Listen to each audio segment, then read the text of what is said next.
Good morning. It's Friday, July the 1st, and this is Tom, and I'm coming to you from Lockhouse 28 at Pointer Rocks, Maryland. Today will be a big day for Chuck and I. It will be a day when we cycle into the DC area, and we'll be going to Bethesda for the evening, and then tomorrow we'll spend the day sightseeing in Georgetown and Washington proper. So it'll be a pretty cool day today. Yesterday was sort of a casual day for us. We left Antietam in the morning and only had to cycle about 10 miles to Harper's Ferry.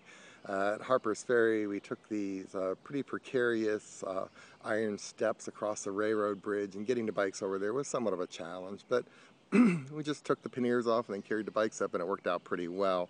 And it was well worth it. We spent the majority of the afternoon in Harper's Ferry, had lunch, and did some sightseeing the historic sites. It was a perfect day.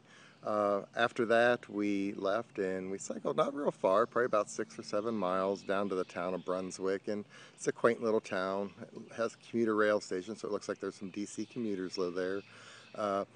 We had a great little supper at a coffee shop called Beans in the Belfry, and just had a good time and sort of lingered there a while and enjoyed the evening. And then as it got into evening, we cycled down here to our lock house, and this is the lock house behind me, and we had rented this from the Canal Quarters program of the National Park, and we spent the night, and it's very nice. If you've ever had an opportunity to stay in one of these, I'd recommend it. They're sort of furnished.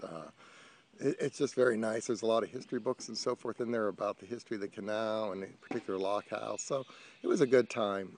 So Chuck and I are preparing to cycle early this morning since we have almost 50 miles to go to get to DC, and look for our update tomorrow, and it should be from Georgetown or Washington. Thanks for following us.